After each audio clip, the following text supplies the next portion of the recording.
Let's Go Race, the channel for virtual motorsport.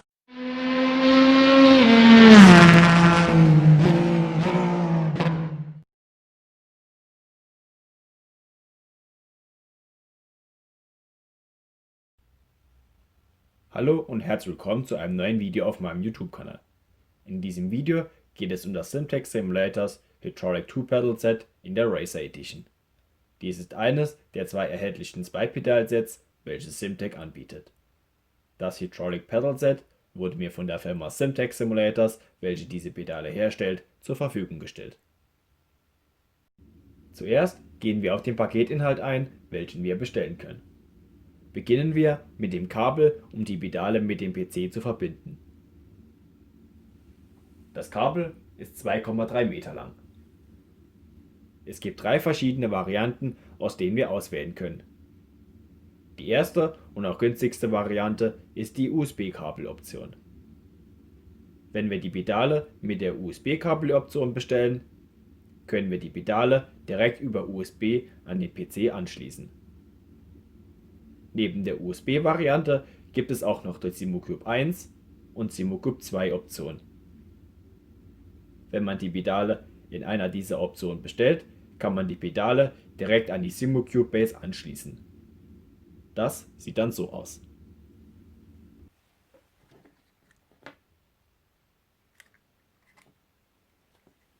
Den Stecker einfach einstecken, mit den beiden äußeren Schrauben befestigen, damit sich der Stecker nicht löst, und schon sind die Simtek-Pedale über euer SIMUCube-System mit dem PC verbunden. Diese können dann auch in der SIMUCube-Software konfiguriert werden.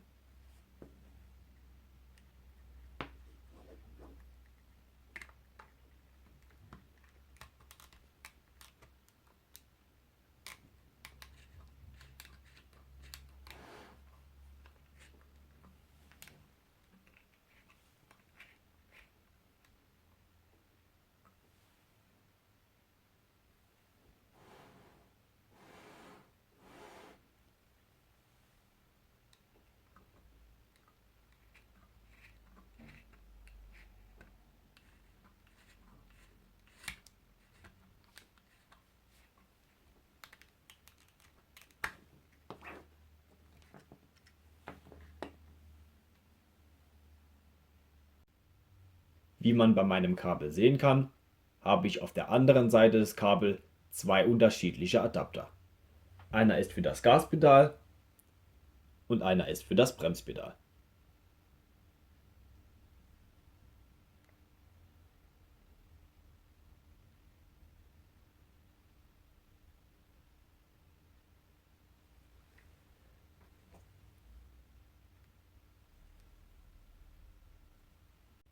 Außerdem können die Kabel und gewisse Bereiche an der Pedaleinheit in verschiedenen Farben bestellt werden. Hier habt ihr die Wahl zwischen Rot, Schwarz, Gelb, Orange, Grün oder Blau. Ich habe hier die schwarze Variante.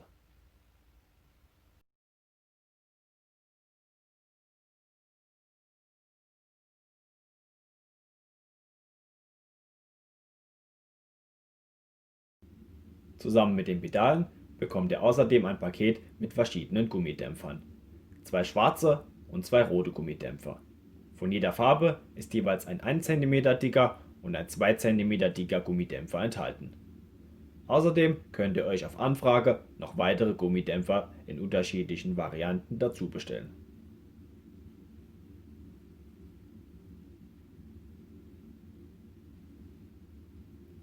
Jede Farbe hat einen anderen Widerstand.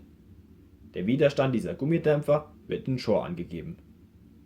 Die Pedale werden in der 1 cm dicken roten Version ausgeliefert.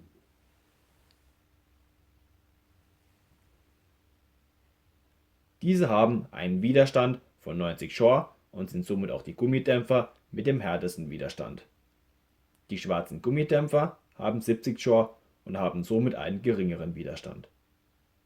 Außerdem ist die 1 cm dicke Variante noch einmal etwas härter als die 2 cm dicke Variante.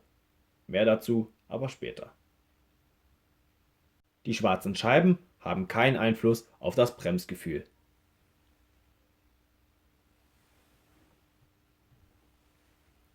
Diese dienen nur als Überbrückung des Abstandes zwischen Gummidämpfer und der Mutter. Wenn ihr zusätzlich eine Fußraste für eure Pedale haben möchtet, könnt ihr diese für 35 € im Simtek Online-Shop dazu kaufen.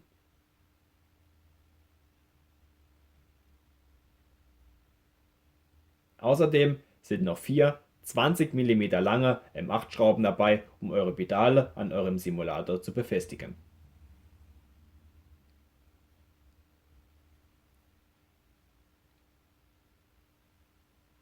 Dann kommen wir jetzt zum Wichtigsten: die Pedaleinheit. Simtek nutzt für ihre Pedale eine Tilton-Pedaleinheit. Tilton-Pedale werden weltweit in Autos vieler Motorsport-Serien genutzt. Simtek nutzt also die Pedaleinheit von Tilton und baut sie für die Nutzung an Rennsimulatoren um. Wir haben hier eine Pedaleinheit mit Bremse und Gaspedal. Pedalplatten können auf viele verschiedene Varianten angebracht werden. Horizontal können wir die Platten auf 3 verschiedene Positionen anbringen.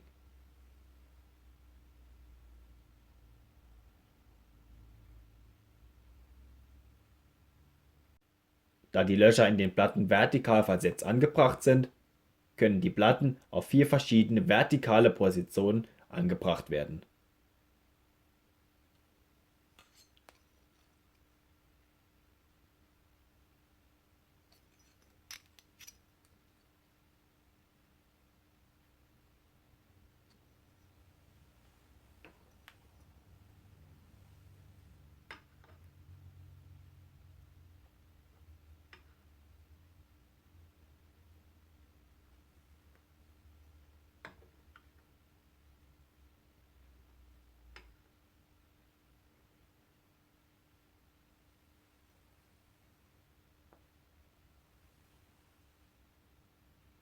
Somit können wir für jede Platte zwischen 12 verschiedenen Positionen wählen und uns die Platten so anpassen, wie wir es gerne möchten.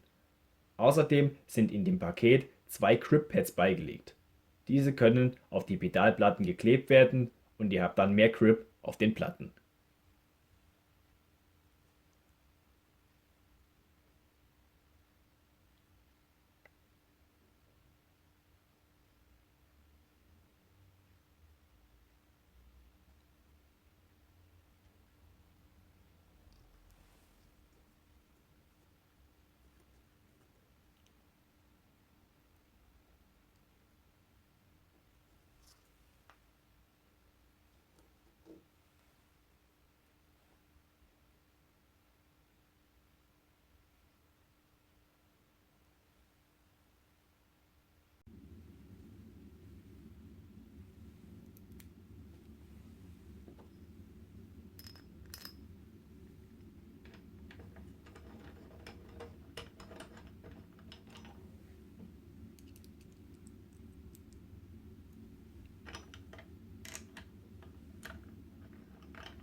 Starten wir mit dem Gaspedal. Beim Gaspedal wird der Widerstand über diese Feder generiert. Der Widerstand des Gaspedals beträgt nach eigenen Messungen zufolge in dieser Position der Feder etwa 5 Kilogramm. Diese Kraft kann aber verstärkt und verringert werden. Dies kann man einstellen, indem man durch das Verschieben dieser schwarzen Platte die Feder mehr spannt oder weniger spannt. Für einen höheren Widerstand die Feder mehr spannen und für weniger Widerstand die Feder weniger spannen. Um diese Platte zu verstellen, müssen wir die beiden Muttern auf dem Gewinde der Stange in die jeweilige Richtung drehen.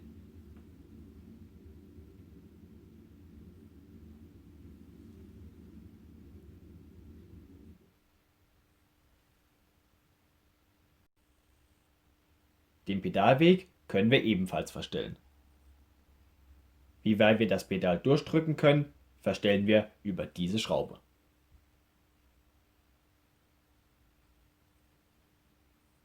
Durch das Rein- oder Rausdrehen der Schraube verändern wir den Punkt, an dem der Kopf der Schraube gegen den Anschlag drückt.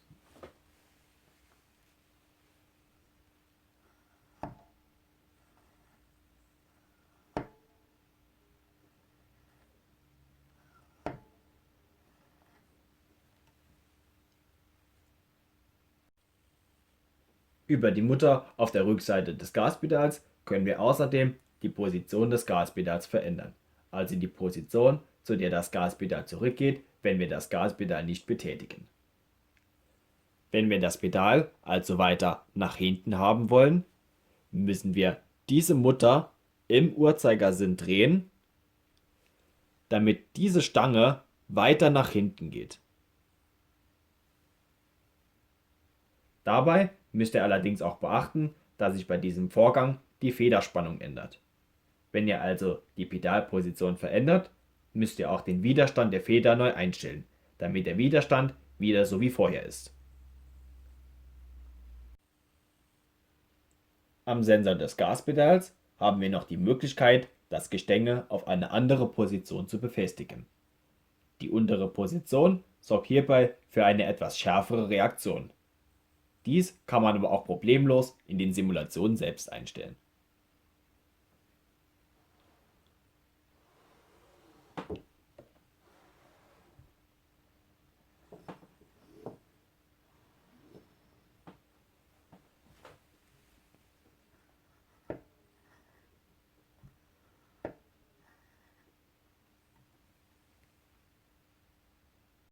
Nun kommen wir zum Bremspedal. Das Bremspedal ist mit einer Hydraulikeinheit und Gummidämpfern ausgestattet. Um eine so realistisch wie mögliche Bremskraft und ein realistisches Bremsgefühl zu bieten. Da das Bremspedal ein Bremspedal aus einem echten Rennauto simulieren soll, muss das Bremspedal sehr hohe Kräfte generieren können. Denn die Kraft, die man in einem Rennauto auf das Bremspedal ausüben muss, ist nicht zu vergleichen mit einem Straßenauto. Das Bremspedal hat einen maximalen Widerstand von 120 Kilo. Wenn wir nicht die vollen 120 Kilo schaffen, ist das auch nicht schlimm. Denn wir können selbst über die Software einstellen, wie weit das Gaspedal reagieren soll. In meinem Fall tue ich dies über die SimoCube Software. Wenn wir also nur 80% des Pedalweges schaffen, dann können wir einstellen, dass dieser Punkt, bis zu dem wir es schaffen, auch der Maximalpunkt ist, bis zu dem wir drücken müssen, um 100% Pedalweg zu erreichen. Wir stellen somit über die Software den Pedalweg ein, welchen wir wirklich nutzen. Auf die Software und wie die Pedale eingerichtet werden, gehe ich aber am Ende des Videos drauf ein. Um uns das Bremsgefühl noch weiter anzupassen, so wie wir es möchten, nutzen wir die Gummidämpfer. Gummidämpfer mit einem hohen Widerstand führen zu einem etwas härter abgestimmten Bremspedal. Und Gummidämpfer mit einem geringen Widerstand führen zu einem etwas weicher abgestimmten Bremspedal. Die verschiedenen Gummidämpfer, die uns zur Verfügung stehen, hatte ich schon am Anfang des Videos gezeigt. Wir haben mit der im Lieferumfang enthaltenen roten 90 Shore Variante und der schwarzen 70 Shore Variante einen Bereich von 20 Shore, mit dem wir uns das Bremspedal abstimmen können. Außerdem verändert auch natürlich die Dicke des Gummidämpfers das Bremsgefühl bzw. den Bremsdruck. Hier haben wir die Wahl zwischen der 1 cm dicken und der 2 cm dicken Variante. Nach einigen Testfahrten mit den unterschiedlichen Versionen kann ich berichten, dass der Unterschied zwischen der roten und der schwarzen Variante deutlich zu spüren ist. Mit der roten Variante müssen wir schon sehr früh viel Kraft aufwenden, hingegen wir mit der schwarzen Version am Anfang weniger Kraft aufbringen müssen, welcher sich dann sukzessive steigert. Bei der roten 90 Shore Version erreichen wir den maximalen Widerstand, den wir persönlich schaffen, also auch früher als mit der schwarzen Version. Außerdem ist das Bremsgefühl mit einem 70 Shore Gummidämpfer etwas weicher als mit einem 90 Shore Gummidämpfer. Da sich der Kraftaufwand, den wir aufbringen müssen, mit der schwarzen 70 Shore Variante langsamer erhöht, hat sich somit auch der Pedalweg bei gleicher Kraft, die ich auf die Bremse ausübe, bei mir verlängert. Da ich es durch einen geringen Widerstand schaffe, das Pedal weiter durchzudrücken.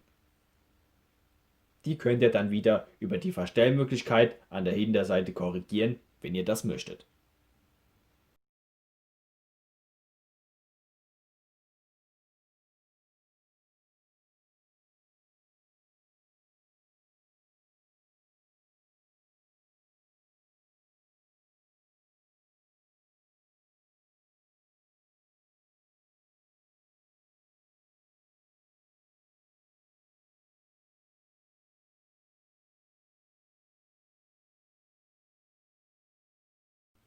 Aber auch eine Nutzung von zwei unterschiedlichen Gummidämpfern ist möglich.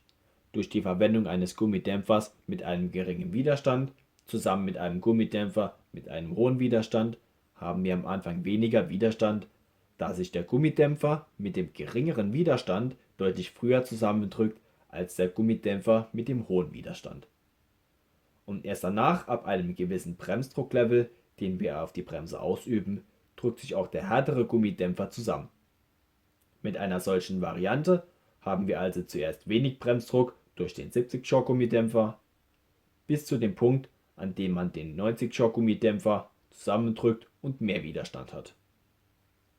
Somit bekommen wir nochmals eine andere mögliche Variante, um uns das Bremspedal anzupassen. Jetzt zeige ich euch noch, wie ihr die Gummidämpfer wechselt.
Die Pedalposition der Bremse verstellen wir über diese Mutter.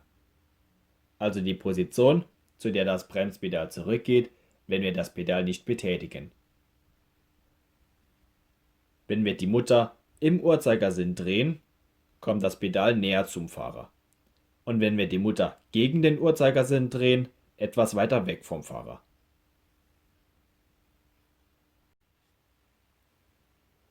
Den Pedalweg können wir mit Hilfe dieses Teils verkürzen, wenn wir dies möchten.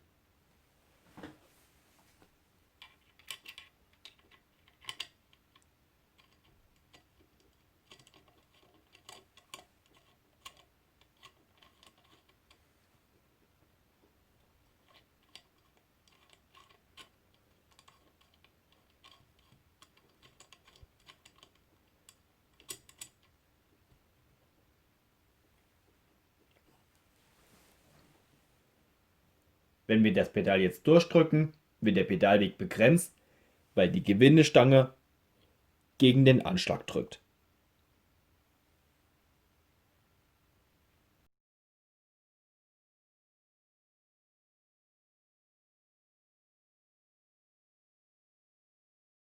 Jetzt schließen wir noch das Kabel an die Pedale an und dann gehen wir an den Simulator und ich zeige euch, wie ihr die Pedale mit der SimuCube Software konfiguriert.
Ich habe die Pedale jetzt an meinem SimLab P1X Simulator befestigt.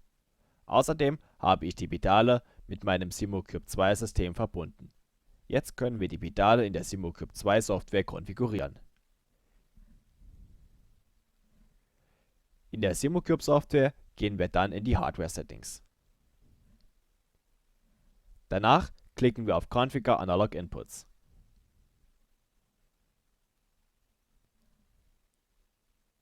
Dann öffnet sich dieses Fenster, wo wir unsere Pedale konfigurieren können.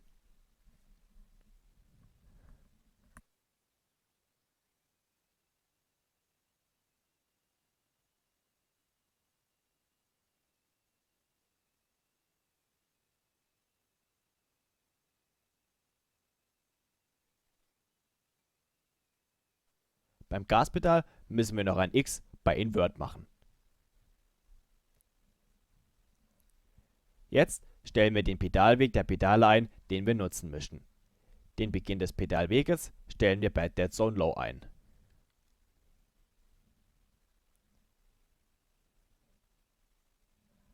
Dazu müssen wir uns diesen Wert hier anschauen. Hier sind wir etwa bei 14.000. Also gebe ich bei Dead Zone Low 14.100 ein, um einen kleinen Puffer zu haben.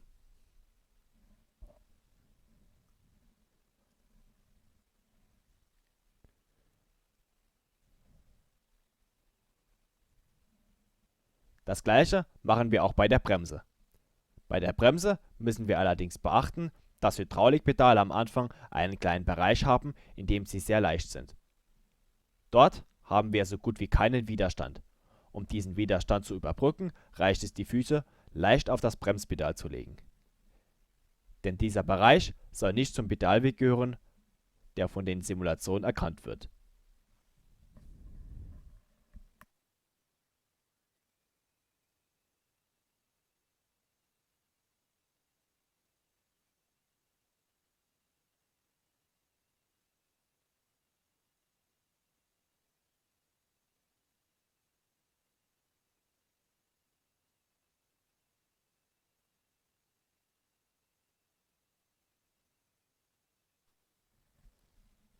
Jetzt machen wir weiter mit Dead Zone High. Hier legen wir fest, bis zu welchem Punkt die Pedale Signale an den PC weiterleiten. Hier ist also der Endpunkt des digitalen Pedalweges. Über diesen Punkt hinaus werden keine Daten mehr an die Simulation weitergeleitet.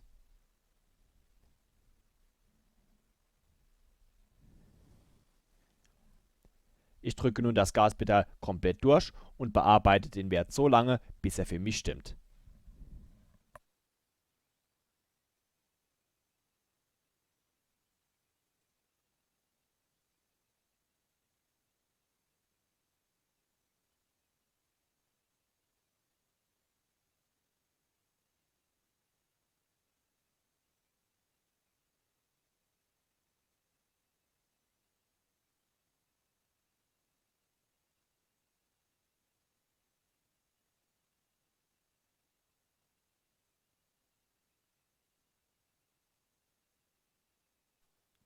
Auch hier solltet ihr einen kleinen Puffer dazugeben.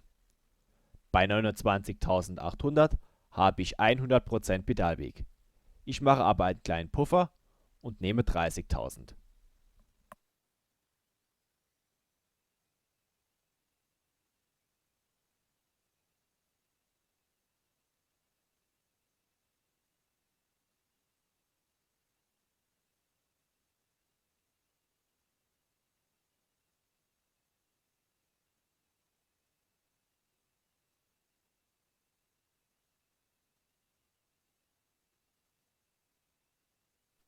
Das gleiche mache ich jetzt auch bei dem Bremspedal.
Auch hier gebe ich wieder einen kleinen Puffer dazu. Bei 32.800 habe ich 100%, also mache ich etwa 33.000.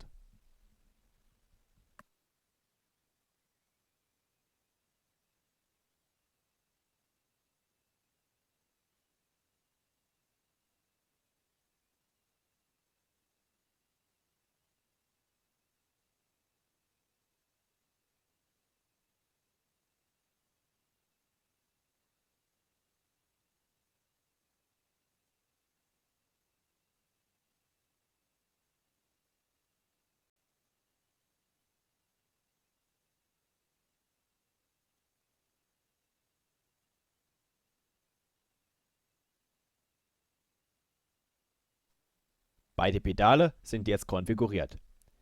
Jetzt kann ich auf OK klicken, um die Einstellungen zu übernehmen. Und danach auf Save Settings to SimoCube, um die Einstellungen zu speichern.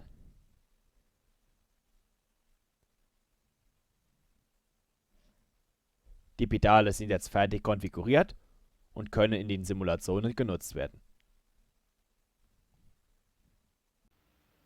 Die Pedale sind jetzt auch in unserer Software konfiguriert und wir können die Pedale in unseren Simulationen nutzen. Bevor wir gleich fahren, möchte ich euch noch sagen, was die Pedale kosten. Ich habe hier das Simtex Simulators Hydraulic 2-Pedal Set in der Racer Edition. Der Unterschied zur Sim Racer Edition ist übrigens der doppelt so hohe Bremswiderstand von 120 Kilogramm. Die Pedale kosten 1.610 Euro inklusive Mehrwertsteuer mit dem SimoCube Verbindungskabel oder 1.585 Euro inklusive Mehrwertsteuer mit dem USB-Verbindungskabel. Die Racer Edition kostet genau 100 Euro mehr als die Sim Racer Edition. Darin enthalten sind die Pedale, 4 verschiedene Gummidämpfer und einige Distanzscheiben, das Verbindungskabel, 2 Klebepads für die Pedalplatten und die M8-Schrauben, um das Pedal an eurem Simulator festzuschrauben. Einige interessante Zusätze, die ihr eventuell auch noch dazu bestellen könnt, ist die Fußraste oder auch noch weitere Gummidämpfer mit anderen Widerständen. Die Fußraste könnt ihr im Shop bestellen. Für zusätzliche Gummidämpfer müsst ihr Simtech kontaktieren. Nun zu meinem finalen Fazit. Das 2-Pedal-Set in der Racer Edition ist wohl das beste 2-Pedal-Set, was auf dem Markt ist. Mit 120 Kilo Widerstand auf der Bremse habt ihr ein Pedal, welches euch das gleiche Feeling wie eine Bremse in einem echten Rennauto gibt. Mit den vielen Verstell- und Anpassungsmöglichkeiten könnt ihr euch die Pedale so einstellen, wie ihr es gerne haben möchtet. Besonders gut gefällt mir wie immer bei den Pedalsets von Simtek die gute Dosierbarkeit der Bremse. Jedes Bremsmanöver kann Runde für Runde mit dem gleichen Bremsdruck gemacht werden, ohne dass man große Abweichungen hat. Das Bremspedal fühlt sich trotz der 120 Kilogramm Widerstand auf der Bremse sehr weich an. Und auch der Widerstand des Gaspedals gefällt mir gut. Qualitativ bin ich auch sehr zufrieden. Die Verarbeitung der Pedale ist extrem gut und alle Komponenten, welche an dem Pedalset verbaut sind, haben einen extrem hohen Qualitätsstandard. Eine Pedaleinheit von Tilton, welche im realen Motorsport verwendet wird, oder auch das Hydraulic-System mit Willwood-Komponenten. Alles ist auf maximale Qualität ausgelegt. Wenn ihr also ein 2-Pedalset mit der besten Qualität haben möchtet, dann solltet ihr hier zugreifen. Den Link zu den Pedalen findet ihr wie immer in der Videobeschreibung. Es gibt von diesem Pedalset auch noch eine Simracer Edition. Diese hat dann nur 60 Kilogramm Widerstand auf der Bremse. Die Simracer Edition ist aber nur auf Anfrage erhältlich und kostet 100 € weniger. Den Link zum Review-Video der anderen Simtek Hydraulic Pedals findet ihr in der Videobeschreibung. Jetzt setze ich mich in den Simulator und wir fahren ein paar Runden. Viel Spaß damit!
I'm a true champion.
I'm a true champion.